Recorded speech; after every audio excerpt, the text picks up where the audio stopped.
Hello and welcome to Sad Carpenter Quiz, the show where I join up with my friends in carpentry and talk about the construction of hearses.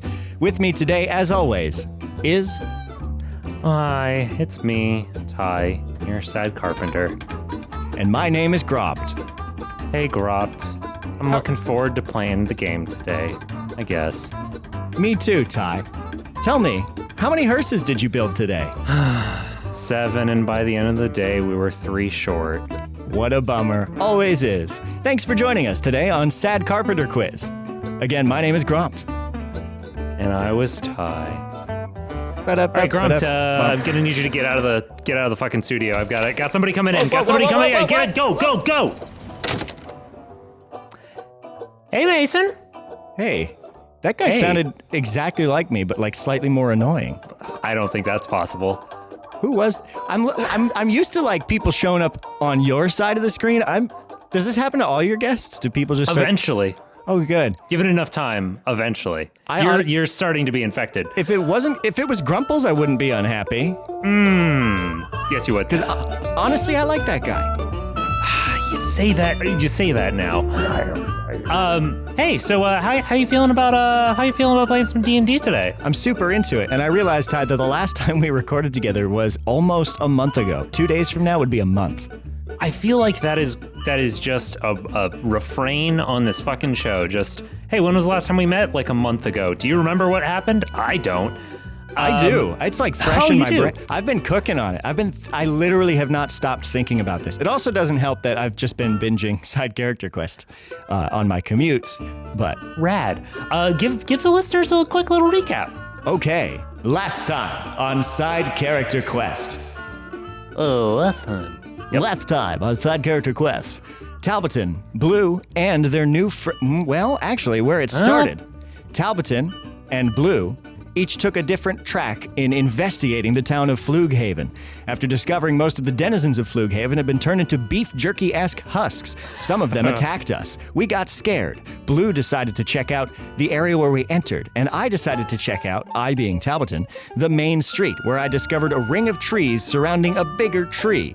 My running suspicion is that is the daddy tree, and the other trees are the family tree. Nobody in town was ambulant. Everyone was dead. They all seemed to be dried out. There was evidence of bug attacks. I broke into Goblin Godfrey's Goblin Oddities, and I looked around. The sending stone had been stolen. Goblin Godfrey was nowhere to be found. At the end of the scene, Ty told us that Goblin Godfrey was cooked and fried and stuck to the door outside. After this, we met back up at the bridge, the pre-appointed meeting space for Talbotton and Blue, and Blue had brought along a present, a bound and gagged dragonborn named George something French. Gilderange. George Gilderange. We promptly unshackled George, suppressed his emotions using magic, and talked to him, just like you do when it's like a house party, but abstracted out. It's how you meet somebody. It's how you suppress their emotions. With magic. Or Doritos. That's what party platters are for. We talked to George Gilderange and discovered that he was a big fan of Talbotton's work, specifically one of his books. After that, the bunch were fast friends, except with some slight complications because they didn't know each other. George's traveling partner had tried to kill George. After ascertaining that they were there to get the sending stone, Talbotton generously offered to let them take it to the Salton Sea, which is a bit of a big thing to offer, especially considering we didn't know what the actual plan was with it. So we set off in the direction that was indicated by a map that I swiped from Goblin Godfrey's Goblin Oddities, and we came upon a big sort of fortress in the woods, another giant tree. This one, perhaps the mama tree, or the other data tree. And that is where we last left off. Oh, beautiful. I love it. Yeah, so we can just pick up straight right there. Was that too much? No, that was perfect. I love it. I was watching the clock, and it was probably 2 minutes. Oh, cool. I'm glad that you were watching the clock. That makes me feel great. Okay. Did I miss anything important? No, I think you hit everything. Just out of curiosity, I know you had mentioned, so this location, Flughaven, comes up in Silas's arc. Just out of curiosity, have you listened to that recently? I know you had mentioned that you were going to. No, see, the problem is, I had last left off in Alton's arc, and I continued through the end of Alton's arc and just carried that momentum forward, and now I'm in the middle of Leslie's arc, and now I can't stop that one, so kind of... Not an Ouroboros, but the opposite, where it's just a snake going forward. What is the other one? What a dumb, complicated way to say that. Ouroboros, but opposite. It's like a griffin, except that you have an eagle and a lion separate, and they're not connected in any way. Yeah, it's like a centaur, but it's just a dude on a horse. It's like a menage a trois, except the three people just know each other. And we're just at a Denny's, and we're just ordering, and everyone's closed. Oh, God. Okay. If anything, if this arc doesn't have compelling storytelling, at least I feel like I've laughed a lot. Yeah. Oh, accurate. All right. Not on you. That would be on me for derailing. No, that's okay. I'm constantly terrified that I'm not making a coherent story. Oh, no, you are. The further along I get, the more I start to piece it together. It's very fun. I'm glad because, oh boy, I was worried that no one was gonna pick up on anything. Okay, let's do this shit. Fade out. Oh, I want to push the button. Okay, do it. Fade out. Fade out. Fade out.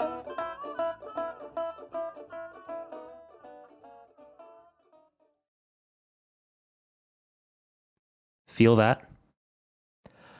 Under the shade of the trees, it wasn't so bad, but as you approach the overgrown ruins, the heat and humidity is getting oppressive. Blue has... that was about to sound sexual. Blue has taken off his leathers, and you can see... Damn it! And we've found room to make out again. God damn it. Blue has taken off of his leather jacket, and you can see his shirt sticking to his back.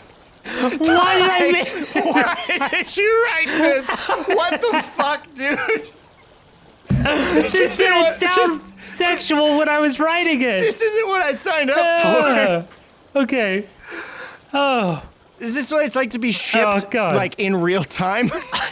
I swear to God. No. Good Lord. Blue Can you just, like...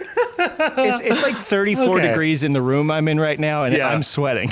Yeah. Okay, Blue has taken off his jacket, and you can see he's just covered in sweat, and it's rough. George, on the other hand, is unperturbed. I had to change my tone. I had to make it less sultry. You can go back to that now, though. Walking the thin ridge between the small... I don't know that I can. I was liking the delivery until... Yeah, it's kind of... Okay. Oh, boy. Okay. I want you to know, I did do an initial pass at this and realized that it sounded too sexual, and so I went back and rewrote it. Good Lord, I'm scared of whatever you wrote first. I swear. Okay. Walking the thin ridge between the small marshy ponds, you approach the ruins from the south side. Roll me a perception check. Oh. You're gonna get something as long as this is not a crit fail, basically. Well, it's not great, but it's an 8 plus 3, 8, 9, 10, 11. Sweet. The ruins are large and obviously very old. The building is vaguely hexagonal, and the walls are gray brick and tabby concrete. The roots and vines of the massive tree that's sprouting from the top don't seem to have done much structural damage, or at least it's not gonna fall over anytime soon. There's no obvious doors or windows on this side of the building, other than small slits letting in light maybe 10 feet up the walls. With a 10 or higher, the walls are taller than a single-story building would normally be, but they aren't quite tall enough to imply that there's a second floor in this building. You can hear some slight movement on the other side. Okay, Blue, George. What? George? Yes? How are you like 5? I am a dragonborn. I breathe fire. You think a little bit of sunlight is going to make me wilt like a little flower, little daffodil? We don't need to rub it in. I look at Blue. He's glistening, and you're hot on the inside. I would have assumed it would have been. I'm always glistening. Shut up, Blue. All right. Okay, glistening and not glistening aside, what's our game plan? I mean, I don't hear anything. I don't hear anything. Well, you two here are the experts, right? So go ahead, get me my stone, I suppose. You seem a bit, Now. Yeah, you're picking up... I think I'm picking up on the same. George. Do we need to have a talk, George? Well, no. You said that you would get this stone for me, so that's what we're doing, right? Well, no, that's not exactly the, impression that I think we meant to give off. I think the impression was we would sort of work as a team to solve this strange situation, and in exchange for that, you get what you came here for, which is presumably possession of the sending stone. And now you're acting as though we're your employees? I don't think so, bud. What is... Insight check, please. Yes. I'm gonna roll this die from the original D&D set that my friend Greg gave me. They're always rolling terrible. That's a 2 plus 5, 7. He seems real haughty. Oh, no, it is the heat. He seems haughty. Yeah. All right, go ahead. What is it that you two experts are planning to do here? What's with the sarcasm? We never pretended to be experts. There's no sarcasm here. It sounded a lot like sarcasm to me, sir. Hey, if we're all working here together right now, like, we just want to make sure that this thing is safe and secured, and you want to make sure you leave here with a sending stone, so... George, is something wrong? Is it the heat? Just be honest with us. Is it the heat? Is it something about this place? Are you nervous? Is it Jenna? Well, I admit that there was a bit of nerves. Well, it's just... You kind of get on edge. You hire the best of the best, supposedly. They turn on you. Obviously, you end up being a little... It's so hard to find good help these days, you know? I thought Jenna had hired you. Is that what I had said? I don't think I did. Did I? Just kind of an impression I had. No, of course. No. I would not work for the likes of them. No, we just don't need to... We don't need to get into it. Very good. Let's just move along. Let's just move forward. You're coming in with us. Sounds good, if you think that's best. Because you certainly seem to have expertise in the physical department, which the more the merrier, just in case we don't know what we're going to find in there. So I say we just go in, but keep your eyes peeled. And I surreptitiously cast message to Blue. Blue, keep an eye on George. I don't think we can completely trust this person's motivations. So perhaps your initial read was more correct than I gave you credit for. He winks at you. You can reply to these telepathically, Blue. I've told you this. You got it, boss. Well, you've got it, boss. Don't call me boss. And you said there was an opening, right, nearby? So there's no opening on the south side, but there is an opening on the north. Well, you would assume that somewhere there is a way in. Is there any way to see in? You said there were slots about... Oh, you know what? I got this. Yeah? Blue, George, give me a leg up. I'm probably, and I'm not being selfish, I'm just probably... I have no muscle on my body, and you two are big, beefy people. Lift me up. All right, here we go. I want to look through the crack. Yeah, George squats down, grabs one of your feet, and whoop, pushes you up. Okay. Blue is mostly there just to add a little stability. George more or less has it. Who's working for who now? What do I see inside? So I said it was about 10 feet up, right? Yeah. So I guess you would be able to mostly see. So these slots... Did you give me slots and not think I was going to look through them? No. Okay. I thought that you might try. I for some reason didn't anticipate the easiest solution, which is just popping them up. Makes the dream work. Yeah. So you pop up, take a look through. The slots are very, very thin, and they don't let in tons of light. The stone looks like it's pretty deep, so it's kind of hard to get a good peek inside. But roll me a perception check, and we'll see what you can gain. Perception check with my very good eyes is a 4 plus 3, 7. At the angle that you're looking, it is pretty bright out right now, and the space that you are looking into is there's not a ton of light in there. So it is just very dark. You can see that there's stone, there's open space, but beyond that, you can't really gather anything looking through this thin, deep slot. It looks like these slots are more for letting in, like, or doing a little bit of ventilation than they are for actually, like, letting people look through. Right, these are for airflow. Yeah.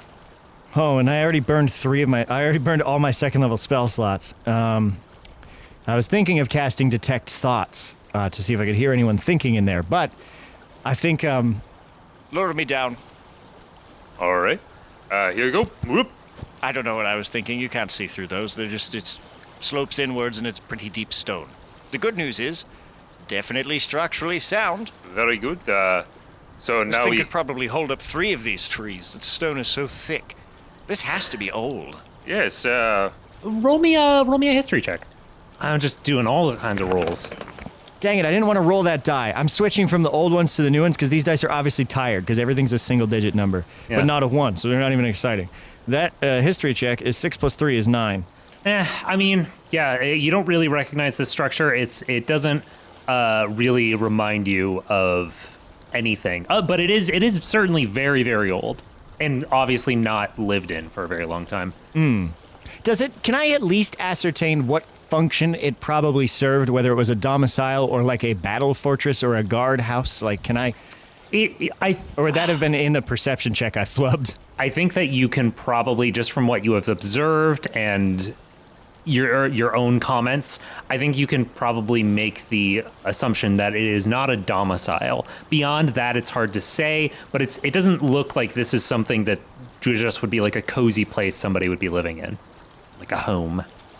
This is obviously some kind of a functional building, so I would expect we will likely see specialized rooms upon entrance. And if we can identify what those rooms are, perhaps we could identify what this building was for. And perhaps that information will prove useful. Perhaps it won't, but I'm curious. Let's go around. Let's see if we can find ourselves a way in. It seems pretty calm. I don't see any of the husks or the dry guys. What did we call them, Blue? that would be the wetless. And the I think that wetless. is your idea. I'm personally not a fan. Yes, the But, wetless. Oh, I love you, Blue. Yes, you're right. The wetless. Haven't seen any wetless. You say this as you are rounding the corner to the north side of this building and walk straight into one. Oh, good. Hello, yes. Sorry, just passing through. And I try and edge my way around, like step out of the way, and just sort of... Does an 18 hit? Yeah, it super hits. Right. Dag nabbit. It does 4 bludgeoning damage as it swipes at you with its husky, gross, shriveled up jerky of an arm. Ouch! Come on. No need. It shuffles forward towards you, just in its rubber waders, and is looking at you with just sort of like this dead look in its face. I walk backwards, but I I walk towards it and jab my finger into its chest, and I unleash a string of insults laced with subtle enchantments. Listen, you dried up suck face, wetless pile of garbage. It doesn't matter what I say, I'm magical. Actually, Talbotton doesn't really know that necessarily. Give me a wisdom saving throw. Wow. You rolled really good. 12.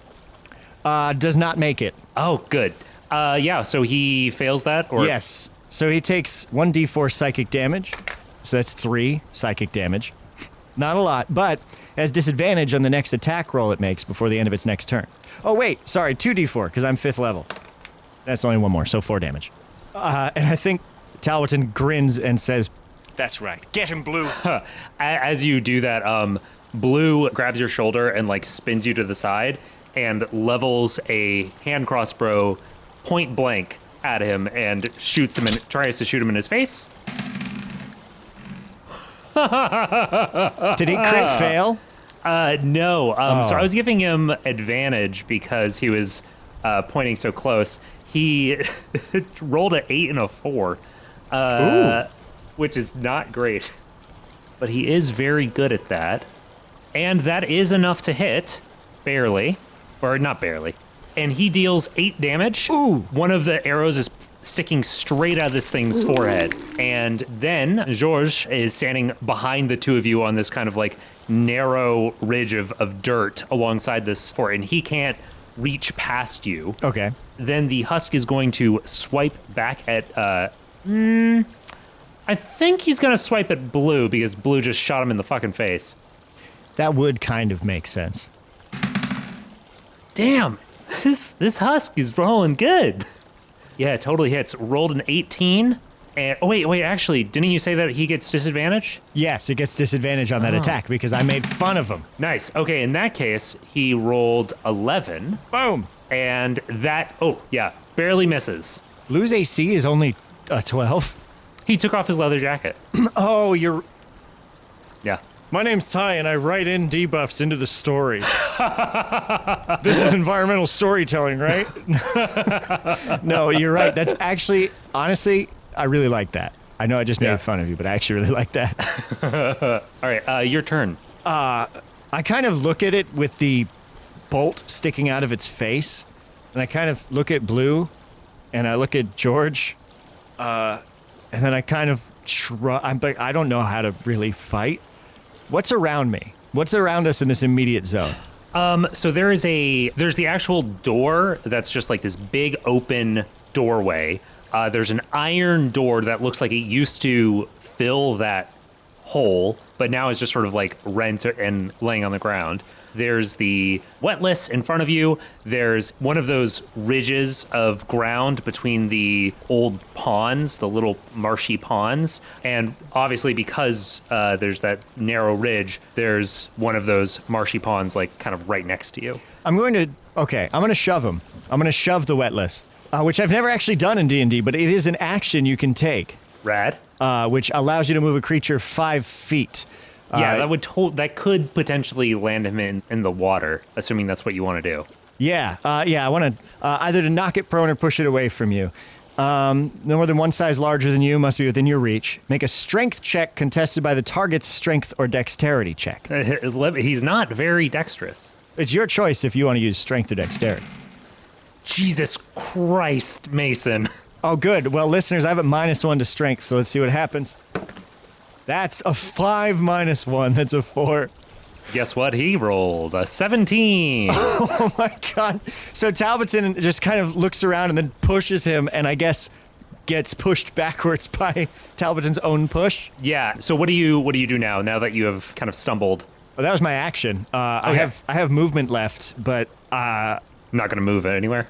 I would provoke an opportunity attack if I tried to get out of the way. Good job. I don't know if this counts. If I knelt down so that George could breathe over me, is that... That could work. Movement does include improvise or crawl. So assuming that No, crawl, you could totally do that. Yeah, I think drop prone. Yeah, I drop down, just like get out of the way. I crouch. So you drop prone, and I say, you guys get them. You get him. Blue kind of leans to the side and says, After you.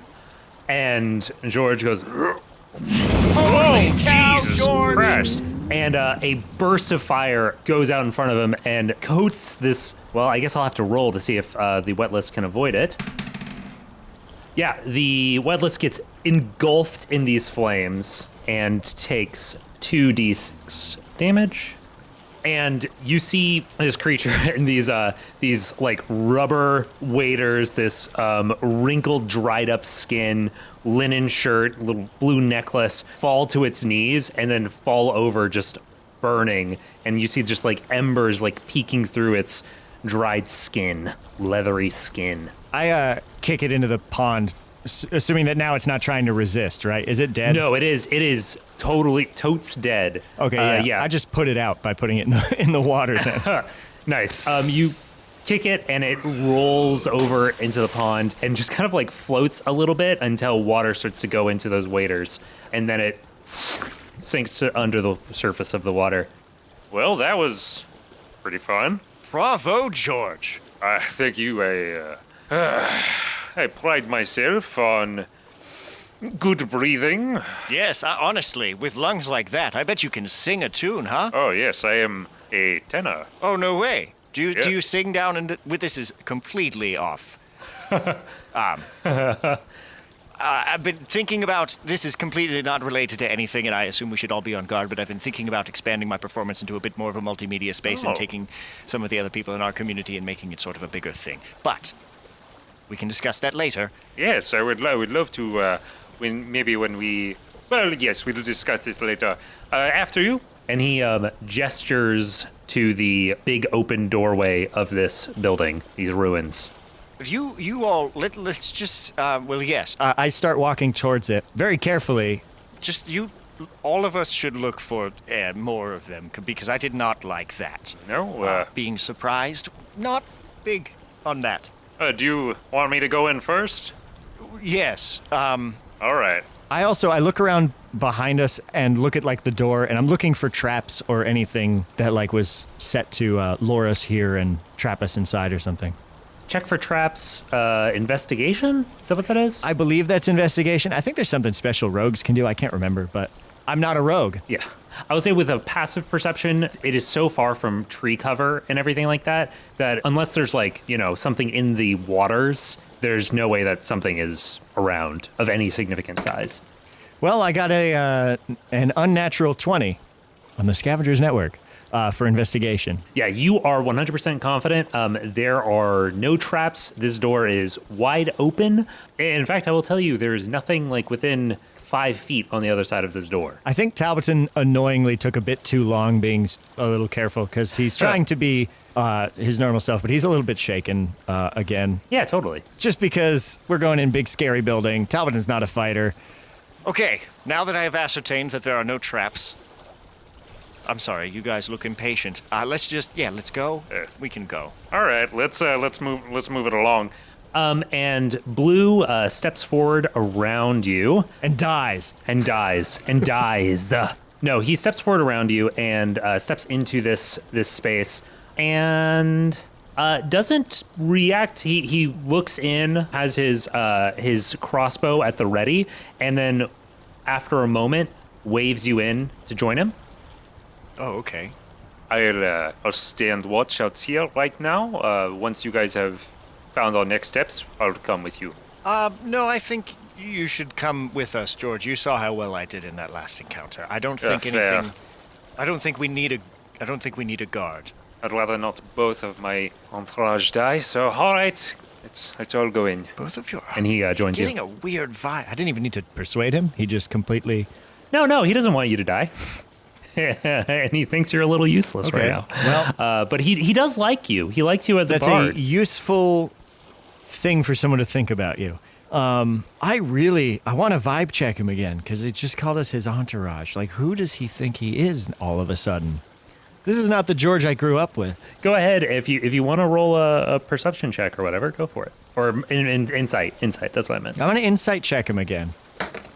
That's an 18 plus 5. 18 plus 5. Yeah, you've really gotten the vibe. This dude, you've kind of gotten a vibe, like, as soon as he was unshackled, sort of the way that he has started to hold himself, and his clothes are fairly simple, but they're, like, very well made, and you're getting this vibe that is striking you as sort of like a gentleman adventurer kind of deal. Like, he strikes you as upper class kind of guy.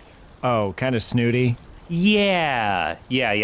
Which I feel like you've probably crossed paths with a number of times. Yeah. With your adoptive family. And I think that maybe that's why I get it all of a sudden is that, like, oh, the context made me not realize this. He's one of those. Yeah. Yeah. But he also, as far as you can tell, like, he doesn't seem like he's been dishonest. It's just, kind of expecting you guys to be helpful and go along with things. Right, because he would go with an entourage. That would be what he's used to. Yeah. Yeah, I think Talbotton, I think this is expressed in fiction as he says that, yes, you're right, I don't want you both to die, or whatever. And he walks in, Talbotton just goes, salt under the scale. Yep. Should have known. Should have known. Should have known. Okay, gentlemen. Let's venture. And I give Blue kind of a smirk. All right. He winks back at you again. He's been doing a lot of winking today. As you enter from this north doorway, it takes your eyes a minute to adjust. But in the shadows, you see roots from the tree have overtaken the east wall of this room. You see some slots along the other walls that look like they're for maybe lanterns or torches, but the only light in this room right now is coming from other cracks in the ceiling and from the doorway that you're standing in. So it's actually a little bit dark right now because you guys are blocking the way a little bit. You also notice that there are 3 other doorways leading to other spaces. Is there remnants of any furniture on the ground in the space? Roll me a perception check. Come on, dice. Perceive a little better. That's not great, but it's not so bad. It's a 14, 11 plus 3. Nice. Okay. Yeah, you can tell that there is some furniture. It all looks very old and shitty. You also notice that there's a chair and a couple of moldy crates that have been pushed together towards the center of the room around a desk. And there's a few rough dice sitting on the desktop. Wow, without any light, it's a bit annoying. Are there any torches on the floor or still stuck in the walls that are extinguished? There is a lantern, an oil lantern, that is extinguished. And you actually roll me an investigation? An investigation? Yeah. That's 15. 15. You can tell that the wick on this lantern, it's still glowing a little bit. And although there's these dice sitting on the desktop, yeah, these dice, they don't look like they're covered with dust. They don't look, this looks new. I call over Blue and George, and I give them the finger to mouth silence thing, and then I cast message to Blue. Blue. What is it? What have you found? What have you found? I cast message to George, and I say, George, Oh, shut up. Be silent. oh, All right. Unfortunately, you will have to speak when spoken to when I speak to you like this until I give you the all clear. Remain silent. I understand. and I turn and I cast message to Blue, and I say, Blue. He is looking right at you. His body language, like he still looks pretty loose, but his like eyes are like focused on you. The lantern, wick still lit, dice not dusty. We are not alone, especially because this wick is still lit. Well, looks like whoever was here. God, your voice is so loud in my head. He's saying this. He says aloud. Well, looks like whoever was here must have left a long time ago. Brilliant. And I cast message to George, and I say, George, he's acting. I was about to punch him in the face for blowing up our spot. Hey, listen, I get that as well, trust me, but Yes. Blue is a lot smarter than you think at first graze. Well, good luck not combining these two deepish voices you have to do, Ty. I know it's tough. well, I guess we might as well just make our way out. What? Nothing to see here. Yeah, but Blue, this could be our whole new fort, our little hiding place. We could set up here. There's no one around. Oh. I mean, there's those dry, crunchy people, but we could, this could turn into a nice little hideaway for us. That's true. I mean, we need somewhere to stash all the gold. Yeah, we do need somewhere to stash all the gold. And I mean, And I think there's food in these crates. And I move or something. I'm not actually opening a crate. Yeah. And I say, "Oh, look at this! Everybody, look in this crate!" And then I turn and I'm looking around the room to see if that tricks anyone into looking at us. Roll me a deception. I don't know. Performance. I don't know. What do you think? I'm almost as good at both of those. I have a +1 more to one of them. My gut thinks it would be kind of performance because I'm trying to outperform. You're trying to get an audience. Yeah, and I'm trying to outperform Blue's kind of. Blue is steering towards Cheesy Town, and I'm trying to pull it back into maybe we're just idiots. Gotcha. And trying to sell it. I feel like it's more of a performance. It's a step above a lie. Gotcha. Okay. That's only a 17. Oh, Jesus. That's That's plenty. I get a +7 to that, though. Jesus Christ. Wait, on top of the 17? No. Oh, okay. There's a 10. 10 + 7. I'll format my rolls verbally better. I'm sorry. You, as you're doing that, from one of the other doorways, you see a little movement as a head, like, sort of maybe a head or shoulder, like, sort of pops around, like somebody who had been looking just moments before you had glanced back. I cast Detect Thoughts at 3rd level. Oh, shit. Remind me again what that means. Oh, I am so excited. For the duration, you can read the thoughts. Okay, so the duration is up to 1 minute. For the duration, you can read the thoughts of certain creatures. When you cast this spell, and as your action on each turn until the spell ends, if this was in combat, you can focus your mind on any one creature you can see within 30 feet of you. If the creature, blah, blah, blah, blah, blah. You initially learn the surface thoughts of the creature, what is most on its mind at that moment. As an action, you can shift your attention to another creature or attempt to probe deeper into the same creature's mind. There's more if you have to probe deeper.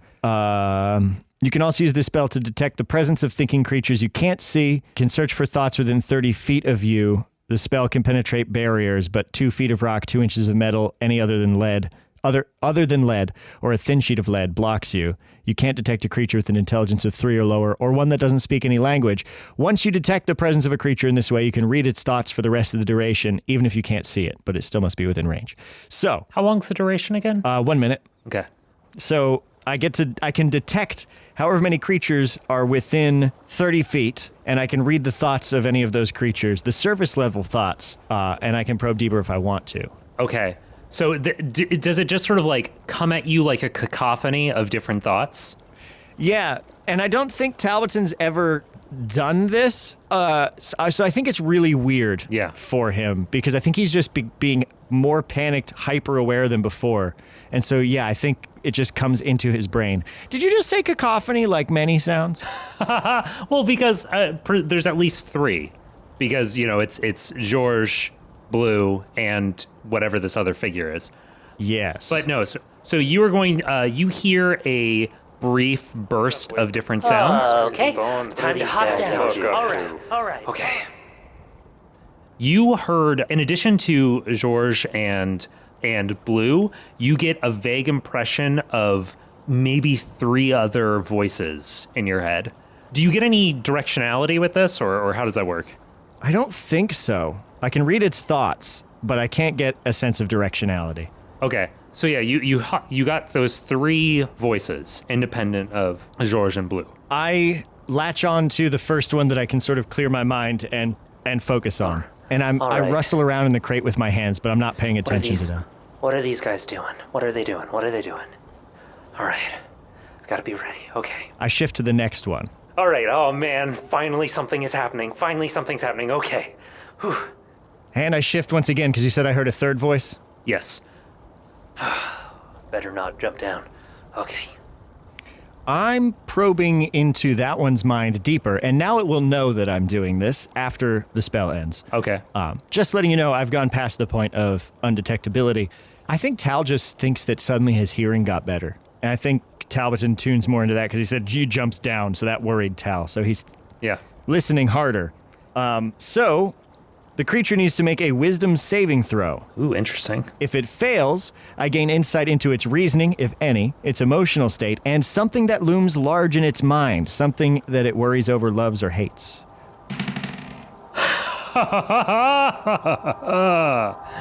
That would be a 20, nat 20. Oh my god, it saves.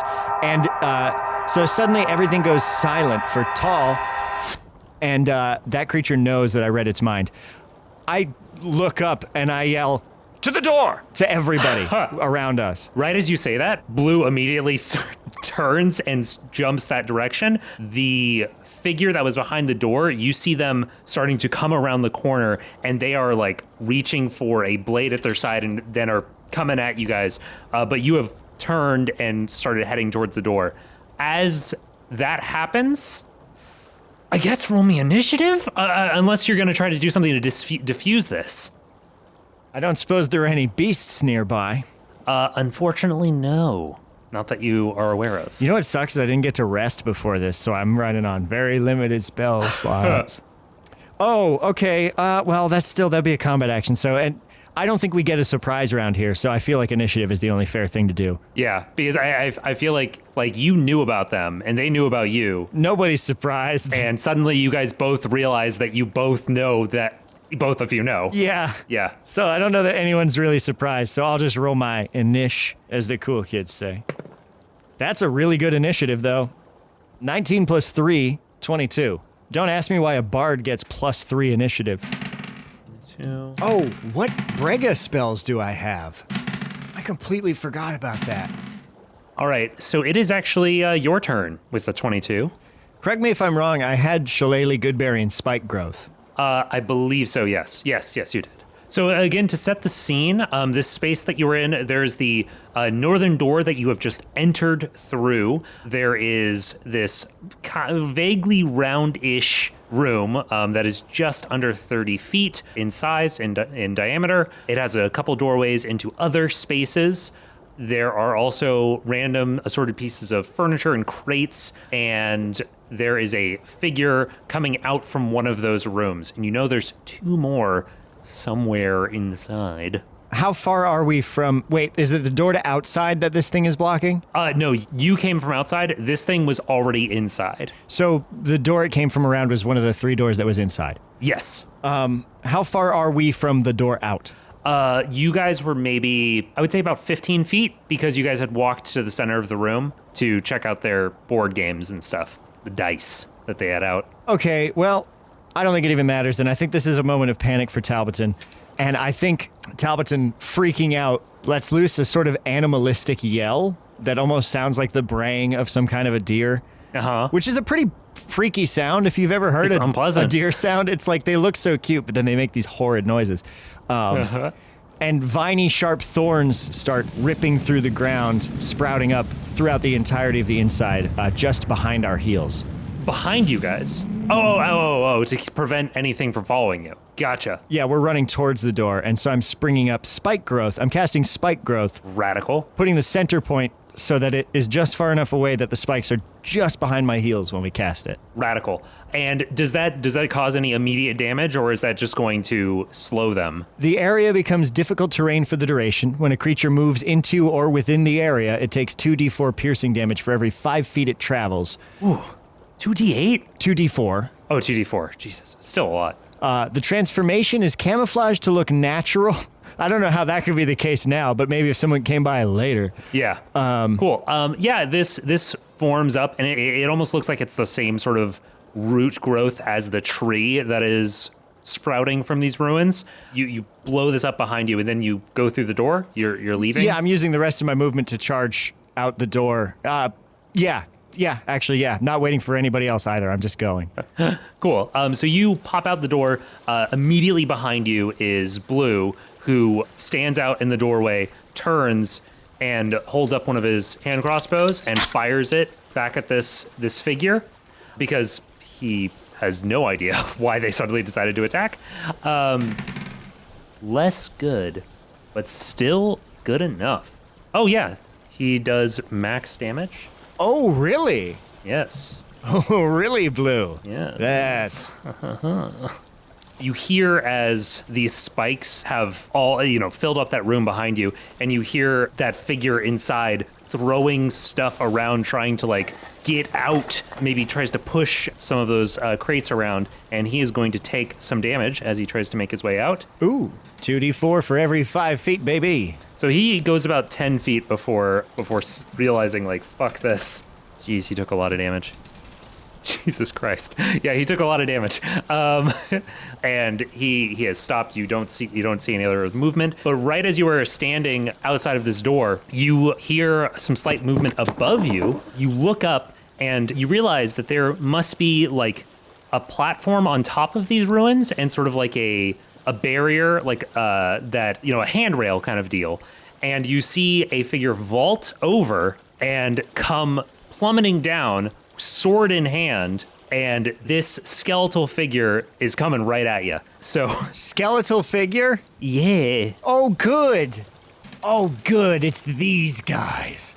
And they roll the 17 on their acrobatics.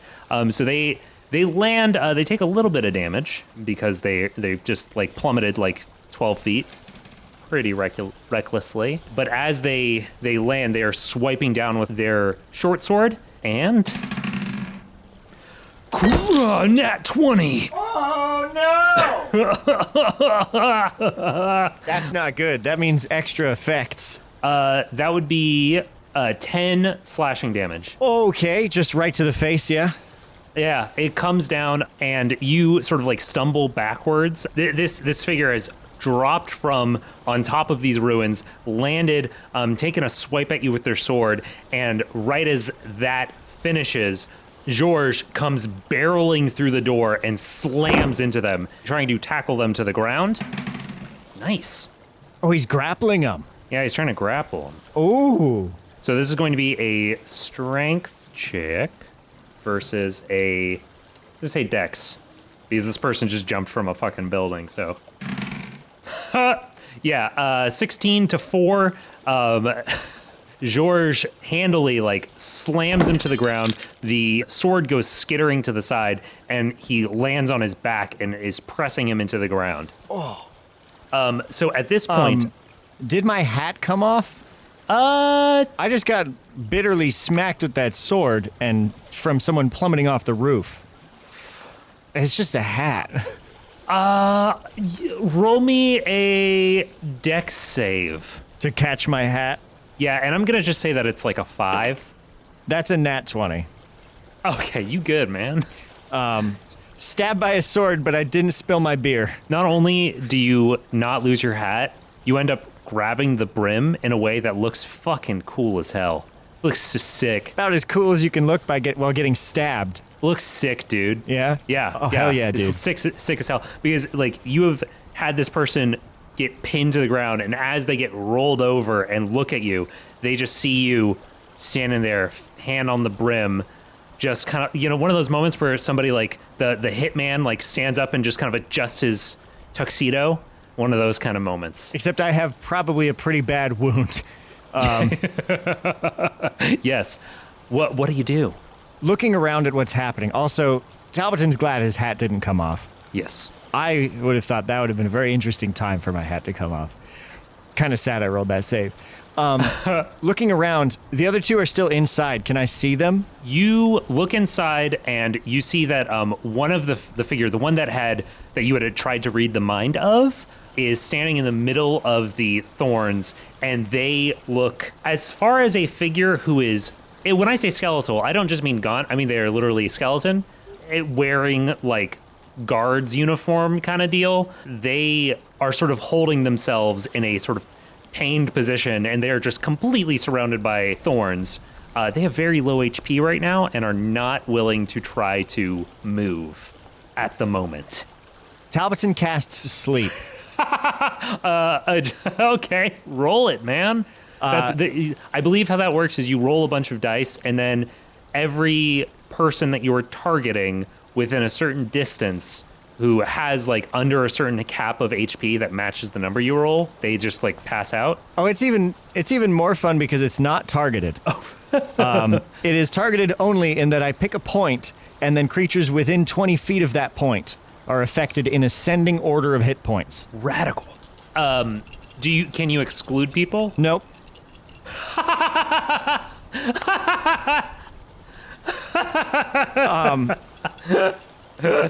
Oh God. I think Talbotton's blood loss, he's sort of forcing his wooziness outwards in the form of this sleep spell. So that, I just rolled 5d8, because that's what you do. So that's 8 plus 7 plus 5 plus 3 threes. So that is 26, 29 hit points worth. Who has the lowest hit points around 20 feet from Tal? I'm casting it from self. You are looking at this guard, this skeletal figure that is standing in the center of those thorns, and they just kind of like collapse over and like land into the bed of thorns. Then Yep. Point of order, I have 14 hit points. Yeah, that's fair. Okay. Jesus Christ, really? Yeah. That's awful. That is a very good point that you made for me. Do you knock yourself? Is that possible? Can you knock yourself out with sleep?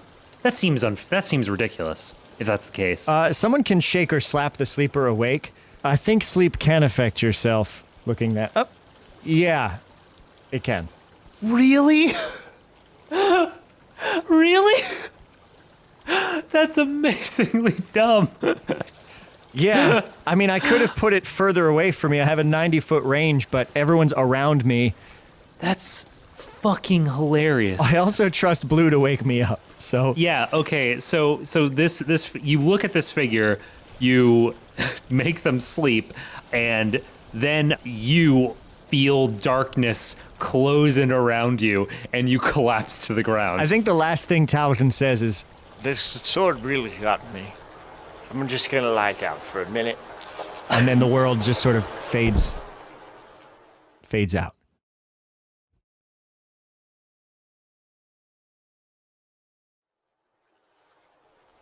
The world comes back into focus around you, and you first feel the heat, and then you hear voices. I wasn't sleeping.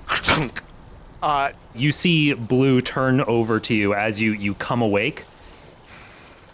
I don't know what this bastard did to you, but Buck, I'm gonna help you out. Blue, you didn't. I scrambled to my feet and I looked for the one that George was holding to the ground. Its head is crushed in. Blue, no, these were what Father Pard was speaking with them. They're sapiens. Listen, They're I don't confused. care what. Oh, God. I don't care. Ow. Really hurts. Listen, Really hurts. Blue, did you. I don't know. I don't know what they did to you, but I mean, I'm sure we can find a cleric somewhere that can lift whatever this was. Blue, what are you talking about? I think that I accidentally made us all fall asleep. I've done that before.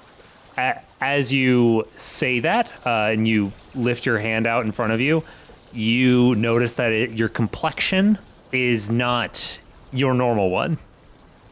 And you see your hat on the ground next to you. You have transformed to your tiefling form.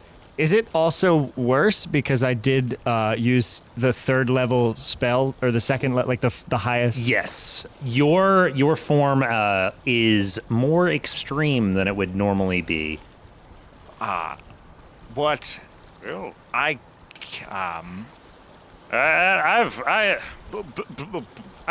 handled my share of monsters before, and trust me, we can figure this out together. I don't know what to do here. And this might be weird. I feel like there should be a self-inflicted roll. I don't feel like it'd be fair for me to decide if Talbotton, because this is like something he's very afraid of happening. Yeah. And so I don't know which would outweigh that. If that would outweigh his ability to think quickly and lie about it, if he would be too much like, if you accidentally went somewhere with your pants off and someone's like, hey, your pants are off, would you be so mortified that you're just like, oh my God, I can explain? Or would you be quick enough to be like, yeah, that guy just stole it, like, and make something up? Like, is there something I should roll to determine if Tal is quick enough? I'm going to say wisdom saving throw.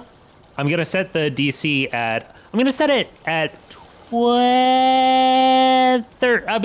14. Okay. 14. And if you get below 14, you make a bad lie. Okay. And if you get above 14, you either make a good lie or you come clean. Okay. You do something you would want. You, Mason, would want that would be beneficial to your character. That's a 19. 17 plus 2. I think Talbotton says, oh my goodness. Except more convincingly, because that was about the least convincing thing I could have said. He made this. This is a tough choice. I think Talbotton says, Okay, Blue, this is weird, but whatever this is certainly reversible, whereas what you've just done to them is not. Blue, Father Pard was speaking with them. He was trying to bridge the gap and figure out what they wanted. We were in their space. I don't know what they were planning on doing, but I can tell whatever it was. If they're going to take some. Is that Blue? Is it deep? I don't want to look. I've never been cut by a sword. No, you're fine. It's just a flesh wound. Okay. He checks you out and patches you up a little bit. Am I furry? Are you furry? I think probably almost like, like little baby hairs you'd have on your arm, but just like A lot. those have become thick enough to be like weird. Yeah. Yeah, you're remind listeners what you look like in your tiefling form. So I thought that Talbotton was sort of like an upright deer cryptid, like elongated deer-like face, small beady eyes, hoofed back feet, and like sort of creepy deer hands, I guess. Probably more like clawed, sort of hardened nails and whatnot. Kind of like a cross between Slender Man and a deer. Oh no! Well, the whole God. thing is a cryptid tiefling, right? So like, Yeah. No, it's terrifyingly great. yeah, Slender Man with wonked out knees and antlers is creepy to me. Yeah. No, totally. So that's kind of what I think he's like slowly ramping up towards. Oh boy. Whatever this is, Blue, this is reversible. Magic is magic is magic. I'm more concerned with the fact that these creatures are obviously from a long time ago. Father Pard said something to me about them coming from the old city and that he had been making progress with communicating with them. And perhaps we could have communicated with them. I didn't know that. Well, are you gonna just try to communicate with one of the Wetlists too? Well, no, those are just husks. I don't think they're related, Blue. I think they're two separate things. Had I seen them, I read their thoughts, Blue. I thought, I know they can't speak. I heard voices in there, and they're just like, they were worried, but they were definitely this. Tal, you need to calm yourself down. Here's the situation, as I see it. I have seen my fair share of transformations. I have seen. Have you ever seen a werewolf, Tal? Well, not in person. Read about them. Have I ever seen a fucking werewolf, Ty? Would I ever? Probably not. Would I? Yeah, I can't imagine. When a werewolf turns, when you first get that bite, you might think that there's nothing wrong. When that full moon comes around, you're gonna just tear the throats out of the nearest person. You won't have your conscience, your.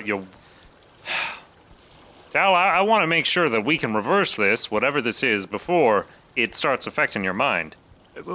When did this happen? When I hit the ground? Yes. Perhaps there's some kind of magic in the area that is. He leans over and he says, Whatever it is, we need to wrap things up here so we can get you back to Cirque to get this taken care of. Here's your hat. Thank you. I hold it in my hands and just sort of crumple it gently. Not like crumple it up and throw it away. You know what I mean? Just like sort of nervously wring it. I'm gonna roll an insight check. Oh, are you going to contest my deception? Yeah. Well, I'm not doing anything actively to deceive you. I think I should roll sleight of hand. I think I'm just rolling an insight check to see if he thinks there's anything weird about that, because you don't have antlers right now, do you? There may be little nubs. Like, you could put the hat on. Yeah, presumably. I think there are little nubs there that are there anyway. Normally, those like don't go away. He files them. Yeah, he rolled pretty low. He got a 10, which I didn't state a DC, but like it would have been higher than that. So he shrugs it off. All right. Now that you are done bickering, Stands up, brushes the bone dust off of his hands. Did you kill all of them? no, there was only the two. That one's still just dead in there. He points to the one that is asleep in the middle of the room. Oh, thank God. Oh, and I think I probably would have dropped spike growth when I fell asleep. Oh, okay. Well, then it's, yeah, Because I don't think you can concentrate on spells while you're sleeping. that makes sense. Is it? Yeah, it is concentration. Rad. I charge in there and I shake the skeleton awake. Oh, probably first throwing any weapons it has off to the side and like sitting gently, like one knee on each sort of bicep to hold it down without hurting it. Yeah. But just to keep its arms from hurting me. Yeah. I've done a lot of that this arc. Yeah. This is the second person I've restrained to speak to. So I position myself on top of the skeleton and I start tapping it sort of on the side of the skull gently and saying, I'm so sorry. I am so sorry. I am so sorry. This is a huge misunderstanding. Something terrible has happened.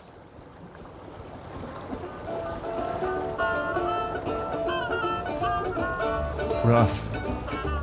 If I hadn't cast sleep, I could have stopped them from killing them because we didn't know they were skeletons until that sort of moment when we saw them in sort of the Yeah. full light. Yeah. And Father Pard was talking to me about them. Yeah, man. He told me about them and where they were coming from. If only you hadn't told me that sleep knocks yourself out and said you would have had knocked out both of those two people. All right. Well, thanks again, Mason, for joining us today. Thanks, Ty. Thank you. You look very upset about this. I don't know if you were looking at my camera when you made the crunch sound. I was fucking mortified. Yeah. I'm Team Skelly all the way. Yeah, Blue totally thinks that one of these two just cursed you, and he was trying to get them to uncurse you, and they wouldn't do it. So he caved their skull in. Oh my god, at least there's one still. Yep. Oh, but their friends are dead. Well, thank you for joining us this week for another fun episode of Side Character Thanks Quest. for joining us on Sad Carpenter Quiz. If you've enjoyed Side Character Quest, why not check out a few other shows on the Scavengers Network, like Unnatural 20s, Spooky Spouses. Well, anyway, with that, I think if there's nothing else, let's go ahead and pitter patter on out of here. I'm gonna sitter sadder because I need to go sit and think. Sitter sadder. No, I'll pitter. This feels weird. Sitter setter.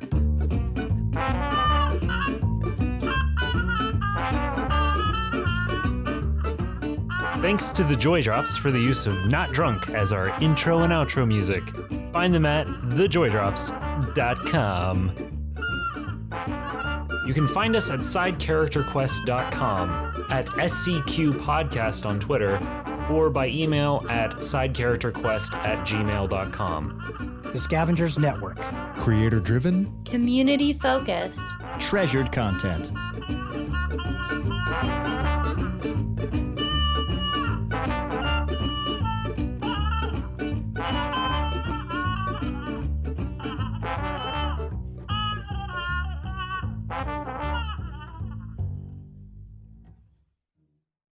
Podcube. podcasts from the past delivered to the future. With Podcube's pseudo-linear 4D adiabatic qubit streaming technology, you can listen to audio from any time or place, in space or time or place. Our very first Podcube was sent back in time to 1880 to Alabaster's haberdashery, and this is what the audio sounds like. I am a horse mechanic. I do a lot of wet work. What is the new smell? What is the new smell that I have from you? Oh, that's excitement. Oh my! Why are you whispering into your hand? Oh, 1 minute.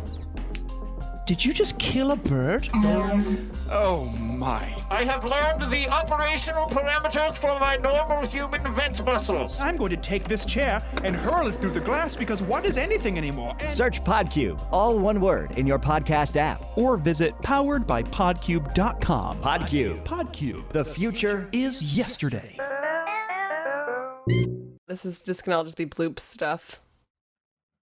It sounded a lot like sarcasm to me, sir. You see, roll, actually, what's your passive perception? It's a 13. 13. Okay, cool. Because I'm not going to make you roll a check right now in the middle of combat. For the duration, you can read I'm going to real quick record 3. I'm going to record all of the different sounds that you are hearing, and I'm going to overlay them with echo and effects. Awesome. But then I will, that I'm not going to let you hear. I'm going to mute it. And then I'll tell you what you gather from that. Okay. So 1 second. You can keep your headphones on. I'm just going to mute the call. Also, love that. Love it. Thank you. What is this? What's this? All right, George. Looking at that, and you might want to cut my description of the spell because it's a very long-winded spell. Yeah. So I'm sorry for that. I might squeeze it down. Yeah. It's a wordy freaking spell. Yeah. I shift to the next one. Oh man, I need to make quick notes about like what their accents are. Hey Ty, this is a test. Suddenly, yeah.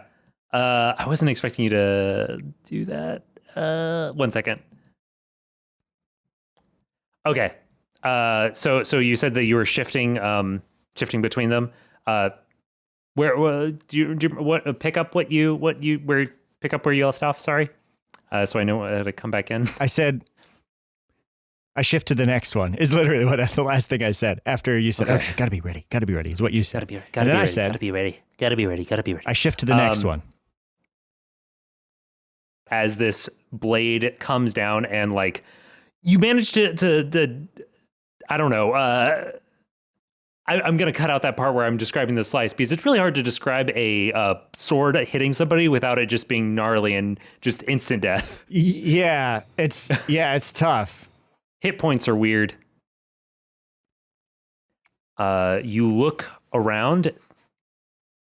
Sorry, one moment. One fucking moment. This cat getting into shit. Jelly Bean's getting up to mischief. I think Talbotton sits bolt upright and goes, why didn't I wasn't sleeping. How long does sleep last? Oh, a minute. A minute? Okay. Each creature falls unconscious until the spell ends. The sleeper takes damage or someone uses an action to slap him awake. Yada yada yada yada yada. Okay. Yeah, only a minute. Then. Only a minute. Okay, that is a good point. Thank you. So you you feel a little slap on your face. I wasn't sleeping. No. Wait, no. How do I want to do this? Okay, just a moment. I came up with a way I wanted to play this, but then I realized that doesn't make sense. We can ignore the fact that you asked me how long sleep lasts. No. Okay. What's more important is that you crushed the skulls of those things. Do you... Oh, just walk away, Blue. Just walk away and go find your cat. Always avoidant you are.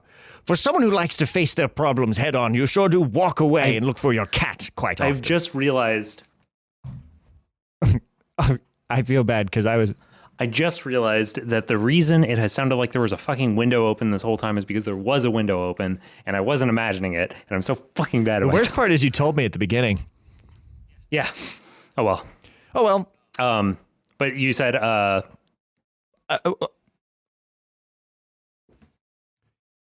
my favorite is when Ty walks away and looks thoughtful in a corner, arms crossed, sort of rim lit from the light against the white wall, the rest of him in shadow, raising one finger as though he's had an idea and then pacing back towards the door.